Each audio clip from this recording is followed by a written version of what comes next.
Assalamualaikum warahmatullahi wabarakatuh. Kini kita berjumpa kembali di podcast Kongko Pajak dengan topik apa perbedaan PT Perseroan, CV, dan PT Perorangan. Nah, bagi wajib pajak yang selama ini ingin membuka usaha, kadang-kadang bingung mengenai ini saya mau buka usaha, mau dibukakan PT atau CV ya. Nah, kali ini di dalam Undang-Undang Cipta Kerja,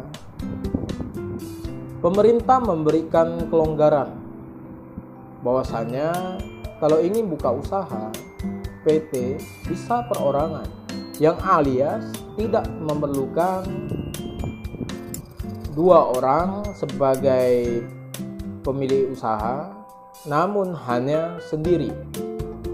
Nah, kali ini kita akan membahas lebih dalam mengenai apa itu PT Perseroan dan PT Perorangan serta CV, kelebihan dan kekurangannya serta dasar-dasar hukumnya ya. Nah, pertama kita harus melihat di dalam Undang-Undang Nomor 40 Tahun 2007 mengenai PT Perseroan, itu dasar hukumnya. Untuk PT Perseroan bisa kita lihat nanti.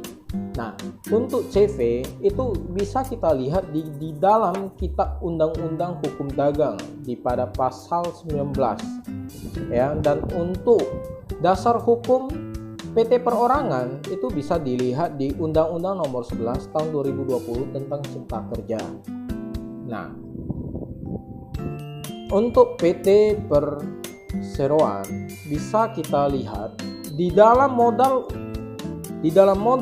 PT Perseroan itu bisa kita lihat di dalam kalau tidak salah di Undang-Undang Nomor 40 Tahun 2007 ya, yang minimalnya modal usaha untuk PT Perseroan itu sebesar 50 juta. Namun yang harus disetorkan adalah sebesar 25% dari minimal modal, yaitu sekitar 50 juta kali 25%, yang artinya 12.500.000 harus disetorkan ke rekening PT Perseroan atau badan usaha ya. Nah, bedanya dengan modal untuk PT Perorangan tidak ada minimal penyetorannya. Nah, jadi sudah kelihatan perbedaannya ya. Cuma yang untuk PT Perorangan sewajib-wajibnya menyetorkan modal usahanya paling lambat 90 hari ketika PT Perorangan itu sudah dibuat. Itu perbedaannya. Nah, lalu cara mendirikan PT Perseroan ya, itu memerlukan notaris untuk membentuk badan usaha tersebut. Nah, kalau untuk CV itu juga memerlukan notaris dalam pembentukan badan usahanya. Namun, untuk PT Perorangan tidak memerlukan notaris ya. Nah, lalu dalam dulu CV ini sekedar info ya. Dulu CV waktu dibentuk itu biasanya dulu di pengesahannya di pengadilan. Nah, sekarang sudah diberikan kelonggaran oleh pemerintah. Nah, CV dibentuk di notaris dan di Ditjen AHU gitu loh. Oke. Nah, kelebihan dan kekurangan PT Perseroan dan CV serta PT Perorangan ya. Nah, kalau untuk PT Perseroan karena memang modal usahanya sudah ditetapkan minimal modalnya berapa dan harus diwajibkan menyetorkan ke rekening perusahaan badan usaha tersebut ya, tentu kelebihannya Yang pertama itu pasti PT Perseroan bisa dapat tender kalau misalnya mengikuti tender. Kedua, gerak KBLI-nya itu lebih luas ya. Nah, dan ketiga, ketiga ini kalau PT Perseroan ya, yang badan usahanya yang pendirinya itu lebih dari 2 orang ya, itu ketika pilot harta pribadi di pemilik usaha itu tidak bakal terganggu gugat, alias adanya pemisahan harta antara PT atau badan usaha yang punya harta dengan harta pribadi.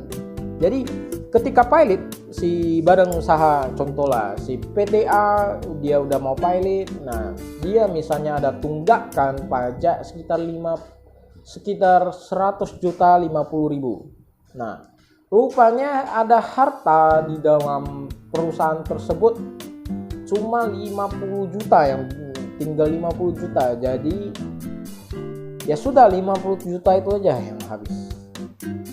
Jadi tidak ada terganggu gugat ke harta si orang pribadi atau pemilik badan usaha tersebut. Itu perbedaan yang sangat jelas.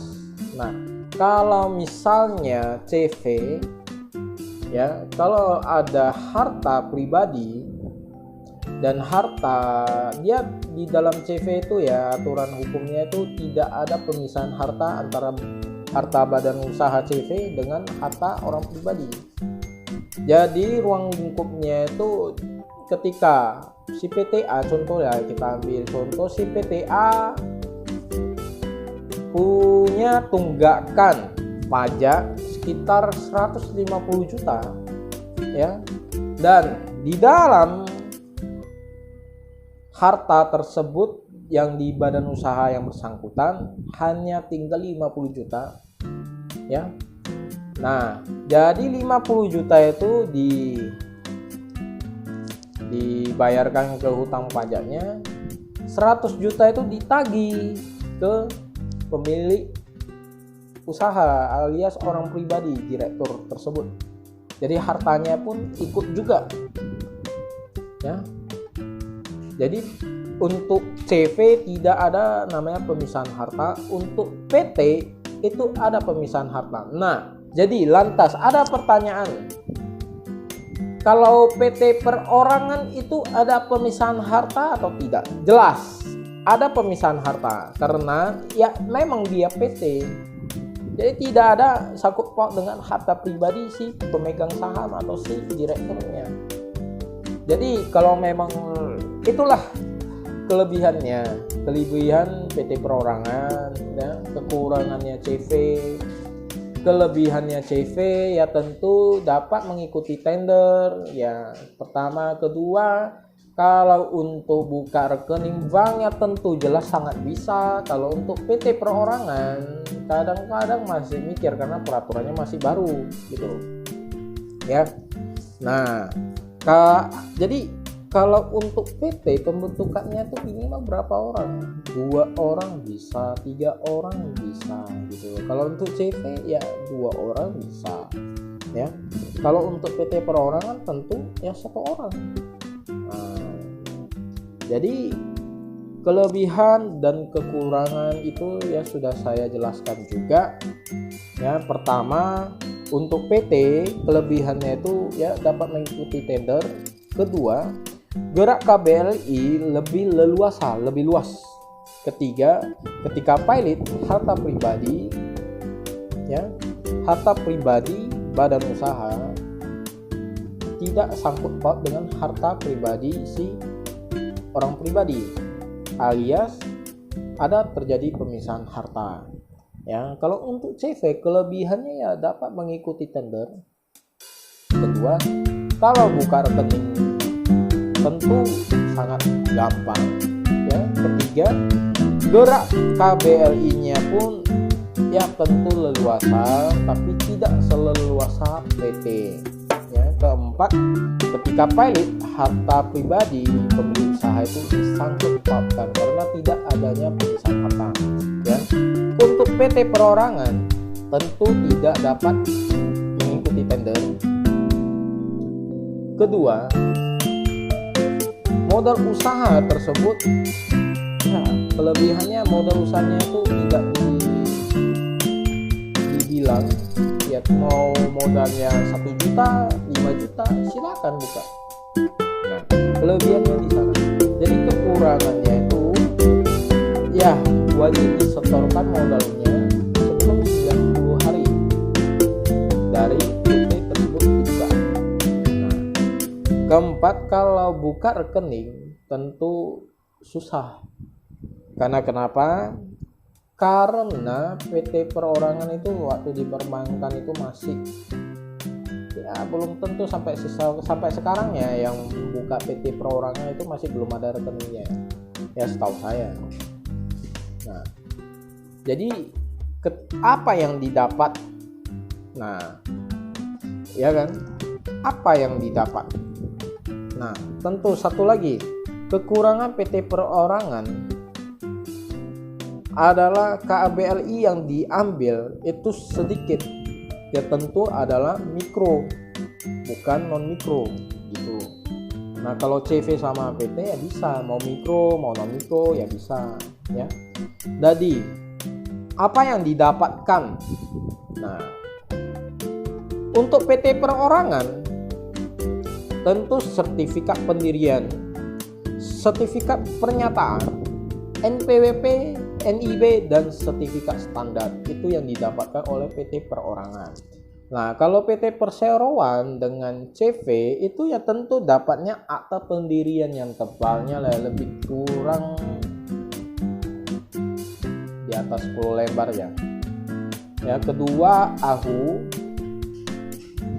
ketiga NPWP, keempat NIB, kelima sertifikat standar ya. CV pun sama ya, itu karena CV sama PT itu badan usaha, PT perorangan pun badan usaha. Cuma PT perorangan itu diberikan kelonggaran oleh pemerintah bahwasanya ya kamu satu orang pun nggak bisa buat PT ya, itu kelebihannya. Kedua, PT perorangan itu ya untuk merangsang para pelaku usaha untuk melegalkan usahanya, terutama di bidang UMKM. Nah, kalau untuk PT perseroan dengan CV itu sama, berbadan hukum wajib menyelenggarakan laporan keuangan ya, tentu saja harus membayar pajak. Nah, cuma beda yang paling signifikan adalah ketika terjadi kepailitan. Kalau PT karena ada dilindungi di dalam undang-undang, ada terjadi pemisahan harta ya, kalau pailit ya sudah pailit saja. Jadi tidak ada sangkut pautnya ke harta si orang pribadi alias si pemilik usaha. Kalau si CV ya, kalau ketika pailit harta si orang pribadi atau pemilik usaha itu ya ditarik-tarik gitu. Nah, jadi saya sudah merangkumkan di dalam podcast ini secara gamblang apa perbedaannya, apakah kekurangannya, kelebihannya. Jadi menurut wajib pajak sendiri, kalau memang mau buka usaha silahkan disimak dulu. Nah, sekedar promosi juga ya, saya sekedar marketing juga untuk perusahaan saya. Nah, jikalau para wajib pajak ingin kami bantu, Jaya Sukses Konsultani membantu membuka usaha, berbadan usaha, izin-izinnya, silakan hubungi saya. Hubungi kami di 081160661213 ya. Atau di like di Instagram saya, invite Instagram saya Jaya Sukses Konsultan ya, atau Jaya Sukses Konsultan Official. Atau silakan subscribe, like, dan share YouTube saya di CSK Corporation YouTube ya. Terima kasih. Wassalamualaikum warahmatullahi wabarakatuh. Salam sejahtera untuk kita semua.